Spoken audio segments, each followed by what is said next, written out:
देखो अभी जस्ट मैं कल्कि को दूसरी बार देख कर आ रहा हूँ और मैं इस मूवी के टॉपिक के बारे में बात करने के लिए एकदम बेचैन हूँ। तो इसीलिए आज के इस वीडियो में हम इसी मूवी के बारे में बात करेंगे, जिस वजह से ये जो वीडियो है ना वो एकदम स्पॉइलर से भरा हुआ है। तो इसीलिए अगर आपने कल्कि मूवी को अभी तक नहीं देखा है तो आप इस वीडियो को स्किप कर दो, क्योंकि बाद में आप मत कहना कि मैं आपको स्पॉइलर दे रहा हूँ। तो सबसे पहले बात करते हैं इस मूवी की स्टोरी के बारे में, जिसका शुरुआत ही होता है महाभारत के युद्ध से, जहाँ पे हमें महाभारत का कुरुक्षेत्र को दिखाया गया है, जिसमें हमें दिखाया गया कि अश्वत्थामा से कृष्ण भगवान लड़ रहे हैं। मतलब उसको लड़ना नहीं कहेंगे, एक तरह से कह सकते हैं कि उनको रोकने की कोशिश कर रहे हैं वो। जिसके बाद यहीं पे अश्वत्थामा को कृष्ण भगवान श्राप देते हैं। अब देखो यहाँ पे जो श्राप दिया गया है ना वो बिल्कुल ही अलग है, क्योंकि जहाँ तक मैंने हिंदू मैथोलॉजी के बारे में पढ़ा है या फिर सुना है, वो जो श्राप था ना वो बिल्कुल ही अलग था, जिसमें कृष्ण जी ने कुछ ऐसा कहा था कि तुमने एक अजन्मे बच्चे के ऊपर प्रहार किया है जो कि अभी इस दुनिया में भी नहीं आया है, इसीलिए मैं तुमको श्राप देता हूँ कि तुम समय के अंत तक जिंदे रहोगे, लोग तुमसे दूर भागेंगे और तुम्हारे शरीर से एकदम पीप बहेगा और तुम्हारे घाव भी कभी नहीं भरेंगे। तुम मृत्यु के लिए तरसोगे लेकिन तुम्हें मृत्यु नहीं आएगी और समय के अंत तक तुम भटकते ही रहोगे। और ऐसा कहकर कृष्ण भगवान अपने सुदर्शन चक्र से अश्वत्थामा के मनु को एकदम चूर चूर कर देते हैं। लेकिन यहाँ पे थोड़ा मूवी के स्टोरी के लिए उसको चेंज कर दिया गया है और उसको एक अलग ही रूप से दिखाया गया है, जहाँ पर हमें ऐसा बताया गया है कि कृष्ण भगवान ने जो श्राप दिया था ना वो कुछ इस तरह से था कि तुमने एक अजन्मे बच्चे के ऊपर प्रहार किया है, जिस वजह से मैं तुम्हें श्राप देता हूँ कि तुम समय के अंत तक भटकोगे और तुम्हें कभी भी मौत नहीं आएगी। जिसके बाद अश्वत्थामा का जो कैरेक्टर है ना वो कहता है कि क्या मेरा कभी पश्चाताप होगा।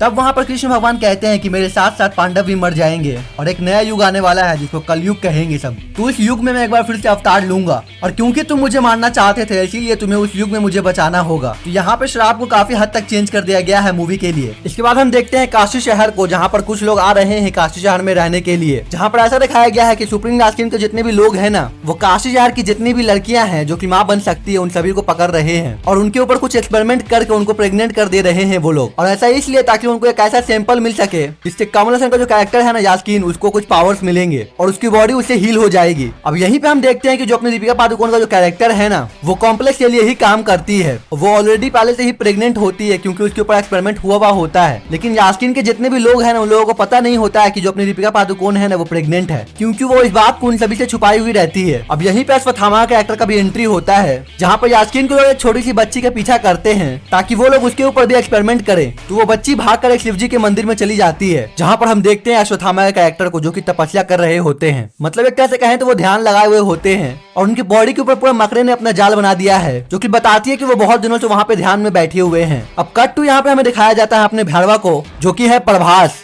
जिसको मूवी के स्टार्टिंग में थोड़ा फनी वे में दिखाया गया था, लेकिन जैसे ही दीपिका पादुकोण किसी तरह से कॉम्प्लेक्स से भाग जाती हैं और उनके ऊपर बाउंड्री रखा जाता है 5 मिलियन का, तब जो अपने प्रभास का कैरेक्टर होता है ना वो उसको पकड़ने के लिए उसके पीछे चला जाता है, जहाँ पर उनका फाइट होता है अपने अश्वत्थामा से। अब ये जो फाइट था ना वो खुद में ही काफी ज्यादा यूनिक था, क्योंकि यहाँ पर एक मैथोलॉजिकल कैरेक्टर के साथ एक टेक वाला बंदा फाइट कर रहा है, जिस वजह से ये फाइट देखने में काफी ज्यादा बवाल होता है। अब हाँ, यहाँ पर प्रभास जो है ना वो अश्वत्थामा को टक्कर देते हैं, लेकिन जैसा कि हम सब जानते हैं कि वो उनसे तो जीतेंगे नहीं, तो वो अश्वत्थामा से यहाँ पर हार जाते हैं और उनकी जो बुज्जी कार होती है ना वो भी काफी बुरी तरह से डिस्ट्रॉय हो जाती है। जिसके बाद दीपिका पादुकोण का जो कैरेक्टर है ना उसको संभाला शहर में ले जाया जाता है, जो कि एक पहाड़ के अंदर है और बाहर से वो बिल्कुल दिखने में ऐसा लगता है ना कि एकदम पहाड़ ही है और उसके अंदर कोई भी शहर नहीं है, बिल्कुल उसी तरह जिस तरह से वकांडा शहर है। कई लोग इस चीज को ये भी कहेंगे कि हाँ ये चीज कॉपी है, लेकिन भाई लोग इस तरह के नगर के बारे में कई बार ग्रंथों में जिक्र हो चुका है, तो इसीलिए आप लोग इसको कॉपी नहीं कह सकते हो। उसके बाद हम देखते हैं कि जो अपना भैरवा है ना वो किसी तरह से संभाला शहर में आ जाता है, जिसके बाद उसका फाइट होता है अश्वत्थामा से और यहाँ पे उसका मदद करता है बुज्जी,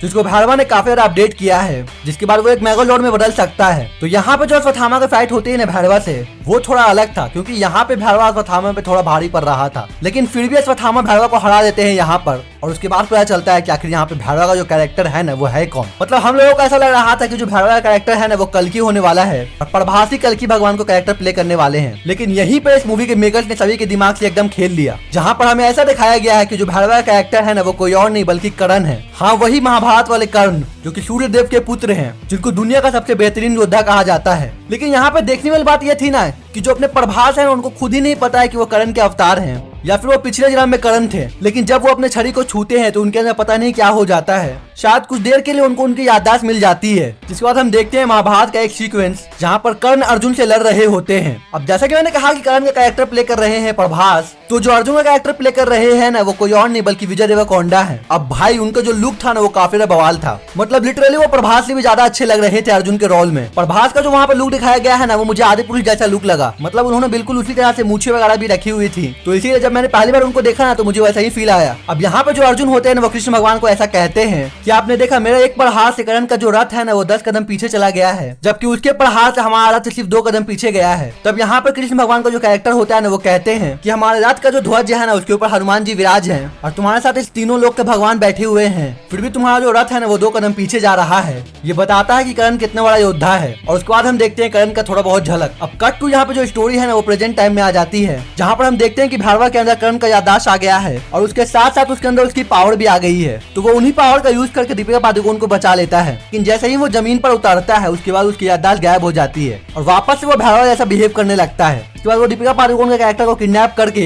हवा में बुज्जी पे बैठ के उड़ जाता है और शायद वो दीपिका पादुकोण को यास्कीन के पास लेके जा रहा है ताकि उसको कॉम्प्लेक्स में रहने के लिए परमिट मिल जाए और उसके बाद मूवी एंड हो जाती है। लेकिन यहाँ पर एक पोस्ट क्रेडिट सीन भी था जिसमें हम देखते हैं कि जो यास्कीन है ना उसके पास एक साइंटिस्ट होता है जो कि उसके पास एक ऐसा डीएनए लेके जाता है जिसके अंदर दीपिका पादुकोण का एक बूंद खून होता है और उस एक बूंद के सैंपल से जो अपने कमल हसन कैरेक्टर होता है ना वो बिल्कुल ही ठीक हो जाता है। मतलब उसके शरीर के जितने भी घाव होते हैं वो भरने लगते हैं और वो दिखने में एकदम नॉर्मल लगने लगता है। जिसके बाद मूवी में एक ऐसे धनुष को दिखाया गया था जिसको कोई भी नहीं उठा पा रहा था। अब ये जो धनुष है ना वो अर्जुन का धनुष है जिसका नाम है गांडीव। तो उस धनुष को कमल हसन का जो कैरेक्टर होता है ना वो एक बार में ही उठा लेता है, जहाँ पर हम उसके पीछे देखते हैं कि कई सारे हाथ आ गए हैं। मतलब एक तरह से उसको भगवान की तरह दिखाया गया है वहाँ पर, लेकिन हम सब जानते हैं कि वो भगवान नहीं बल्कि एक राक्षस है। तो देखो मुझे ऐसा लगता है कि जो इस मूवी में कमल हसन का कैरेक्टर है ना यास्कीन, वो कोई और नहीं बल्कि दुर्योधन का दूसरा जन्म है और इस जन्म में वो यास्कीन बना हुआ है। क्योंकि देखो अगर कर्ण का दूसरा जन्म हो सकता है तो फिर दुर्योधन का भी दूसरा जन्म हो सकता है इस मूवी में। और ऐसा कहा भी जाता है कि जो दुर्योधन था ना वो कली का ही एक अवतार था। अब चाहो तो इस बात को जाके गूगल पे भी सर्च कर सकते हो, आपको जवाब हाँ में ही मिलेगा। तो इसीलिए इस मूवी का जो पार्ट 2 होने वाला है ना वो इससे भी ज्यादा बवाल होने वाला है। अब ये दुर्योधन क्यों है और इसके पास इतने पावर्स आ गए हैं तो वो क्या करेगा, इसके बारे में मैं एक अलग से थोड़ी वीडियो बनाऊंगा जिसमें मैं इन सभी चीजों के बारे में बात करूंगा। इसीलिए आप मेरे उस वीडियो को वेट जरूर करना क्योंकि वो वीडियो बहुत ज्यादा औसम होने वाली है। बाकी इस वीडियो को यहीं पे एंड करते हैं क्योंकि ये वीडियो बहुत ज्यादा लंबा बन गया है। इसके अलावा आप बताओ कि आपको ये मूवी कैसी लगी, आपको मूवी में क्या चीज अच्छा लगा। साथ ही में अगर आपको ये वीडियो अच्छा लगा हो तो वीडियो को लाइक कर देना, चैनल को सब्सक्राइब करना। मैं मिलूंगा आपसे अगले वीडियो में, तब तक के लिए जय हिंद।